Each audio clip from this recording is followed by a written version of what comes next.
बिस्मिल्लाहिर्रहमानिर्रहीम। अस्सलाम वालेकुम नाज़रीन, मैं हूं शहजाद मिर्ज़ा। आप देख रहे हैं हमारा यूट्यूब चैनल एक्सपोज न्यूज़। नाज़रीन, आज जो दो खबरें हैं। आज एक तो अली जैदी साहब ने प्रेस कॉन्फ्रेंस की थी आज, वो एक खबर वो है। एक खबर ये है कि इमरान खान का दौरा जो अमेरिका था वो किस तरीके से जाते थे, कहाँ रहते थे और कितना उन पर ख़र्चा आता था। ये इम्पोर्टेड हुकूमत के जो यहाँ से गए हैं वो कितना खर्चा है, क्योंकि ये खर्चा बहुत ज़्यादा होना है। क्योंकि ये बारात से पहले ये बरतानिया गए हैं मफरूर के पास आर्मी चीफ की डिस्कस करने के, आर्मी चीफ कौन बनेगा। फिर इसने रसूमात पे जाना है, क्योंकि अपनी वालदा के रसूम पे तो ये आया नहीं, वालदा को दफनाने तो आए नहीं ये लोग। और दूसरे की जो है मलका के लिए जा रहे हैं, क्योंकि ग़ुलाम है तो ग़ुलाम अपने आका की जो है उसकी रसूमात में इन्होंने हिस्सा लेना था। इसलिए यहाँ से कौमी ख़जाने से, पाकिस्तान के अवाम के टैक्स के पैसे से, IMF से हाई पेड सूद के ऊपर लेने कर्जा लेके ये लोग अयाशियाँ उड़ाने के लिए बरतानिया और अमेरिका गए हैं। और जो अमेरिका में जाके इन्होंने गंद करना, वो भी हमें मतवक्को है कि इन्होंने क्या गंद करना है। तो नाज़रीन, इस तरीके से हम आपको बता देते हैं कि खान साहब जब जाते थे, इमरान खान साहब जब ये गए हैं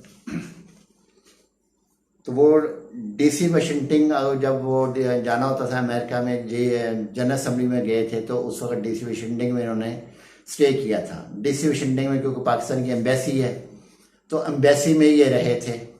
ये खुद बेड वगैरह होता था या मैट्रेस होते थे वहाँ पे। सारा स्टाफ जो वफ्द लेके जाते वो अगर एक आधे कमरे की इंतहाई कम कीमत, 3 स्टार से भी 4 स्टार जो है ना, बिल्कुल कम, 5 स्टार नहीं, 1 स्टार 2 स्टार में कहीं एक आधे को अगर कोई लेना पड़ा तो लिया, अदरवाइज इन्होंने एम्बेसी में ही गुजारा किया।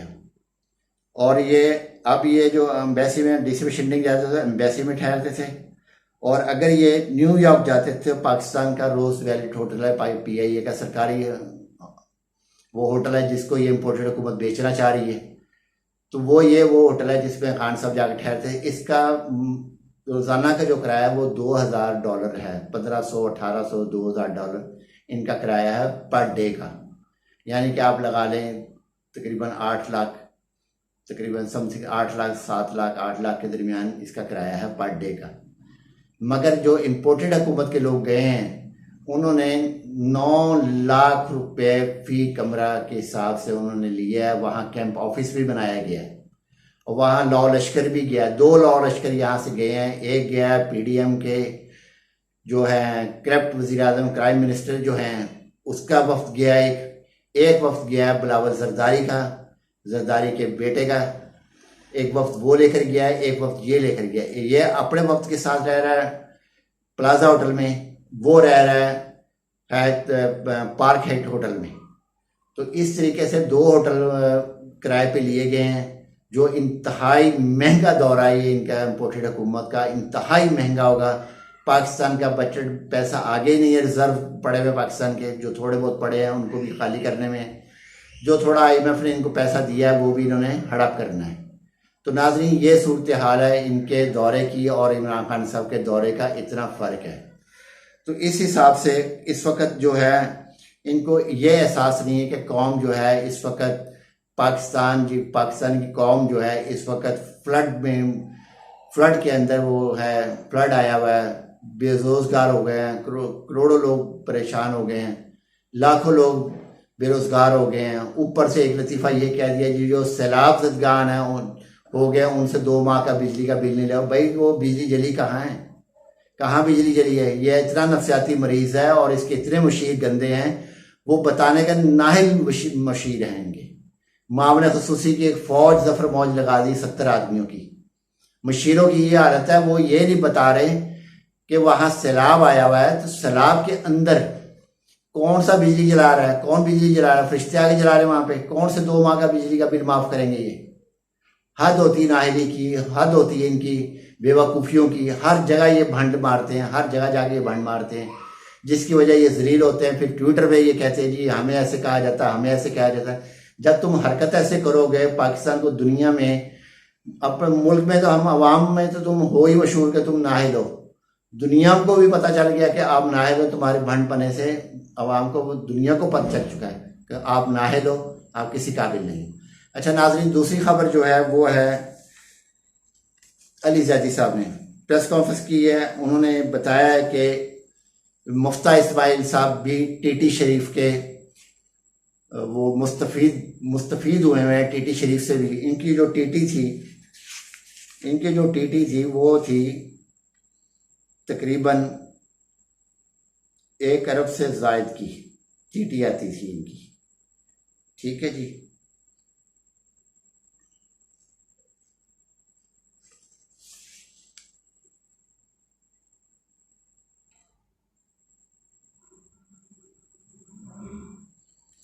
टीटीआई है इनकी 1 अरब 30 करोड़ रुपए के ज़ाती अकाउंट में इनके पैसे आया इनके 2013 में।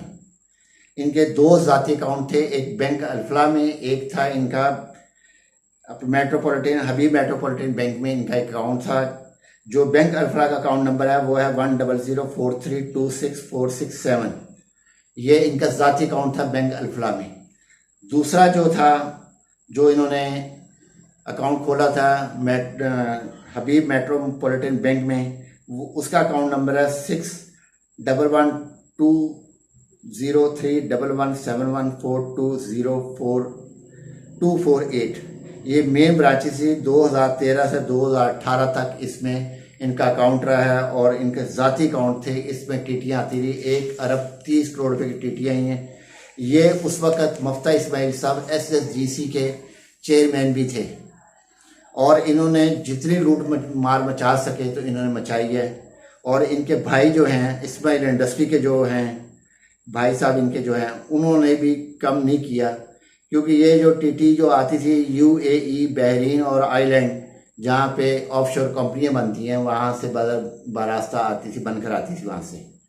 और ज़्यादातर जो पैसे इनके हुए हैं, इनके भाई का नाम है इस्माइल अहमद।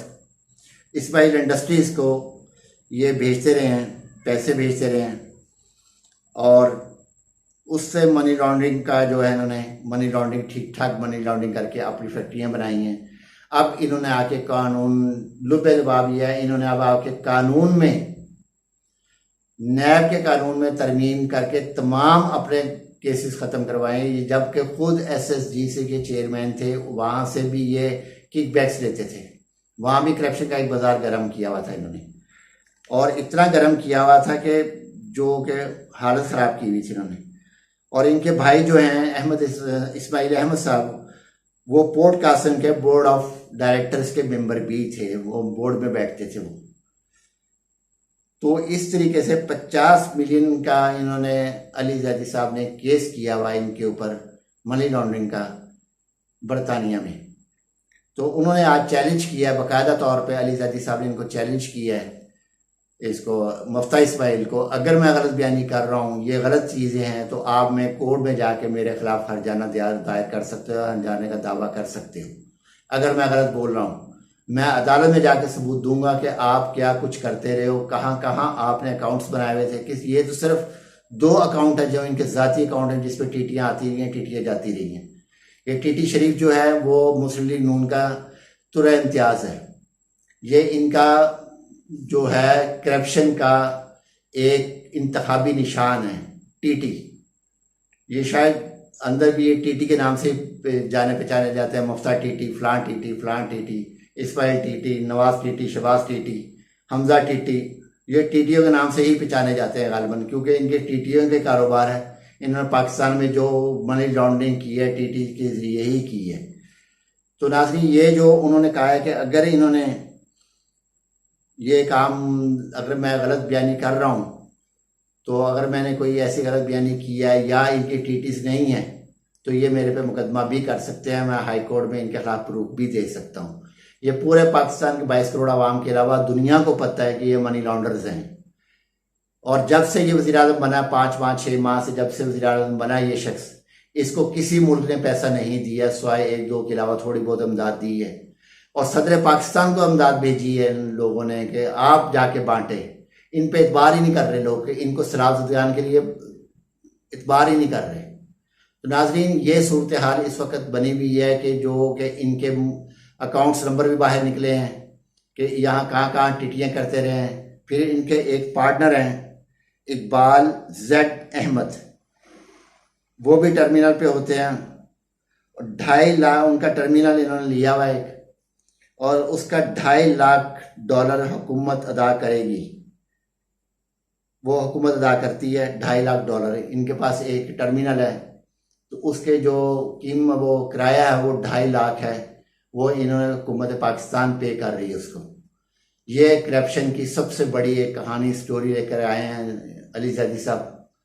तो नाज़रीन, इस तरीके से जो मामलात हैं, मुल्क जो तबाह हुआ है, जो हो रहा है इस वक्त, अभी भी ये टीटीओ से वक्त बाज नहीं आ रहे, अपनी हरकतों से बाज नहीं आ रहे। झूठे पुलंदे, मरीम नवाज झूठ बोलती हैं। इतना झूठ बोलो कि इनकी तो मिसाल ये है कि इतना झूठ बोलो, इतना झूठ बोलो, वो सच साबित हो जाए, वो सच लगना साबित हो जाए कि वाकई ये सच ही बोल रहे हैं। जो इतना कह रहे हैं, वो इतना झूठ बोलते हैं, वो सच लगना शुरू हो जाता है अगले को। जो कम ज़हन है वो सच समझ जाते हैं, जो बाशऊर हैं वो इसको फिर भी झूठी तस्लीम करते हैं, क्योंकि इनकी कैपिटल फाउंड, इनके जो हैं सेल डीड, हर चीज़ इनकी जाली निकली, हर चीज़ इनकी जाली निकली। अगर ये किसी और अभी भी ये लोग मानने को तैयार नहीं कि हम गलत हैं, और आइंदा इलेक्शन में ये ख्वाब देख रहे हैं वज़ीर आज़म बनने के। कहाँ से वज़ीर आज़म बनेंगे? अवाम की ताकत ज़्यादा है, ना कोई एजेंसी कुछ कर सकेगी अवाम के आगे, ना कोई हैंडल्स कर सकेंगे, ना उन्होंने करना है। अब पाकिस्तान के मुसल्लह अफवाज मुकम्मल तौर पे पीछे हट चुके हैं, वो इनके अंदर नहीं आएंगे, वो सियासी नहीं बनेंगे, वो गैर सियासी रहेंगे मुकम्मल तौर पे। अब वो इन दोनों को, ये पीडीएम और पीटीआई को छोड़ देंगे, मैदान में जाओ लड़ो, जाके देखते हैं कौन जीतता है।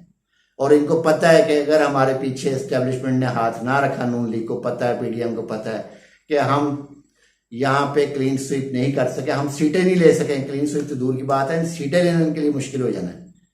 4-5 सीटें लेंगे ये। जमीयत उलमाए इस्लाम टोटल केपीके से फारिग होना है, बिल्कुल फारिग हो जाना है। 1-2 सीटें मिल गई तो कुछ कह नहीं सकते, बाकी ये इन्होंने मुकम्मल तौर पर फारिग हो जाना है।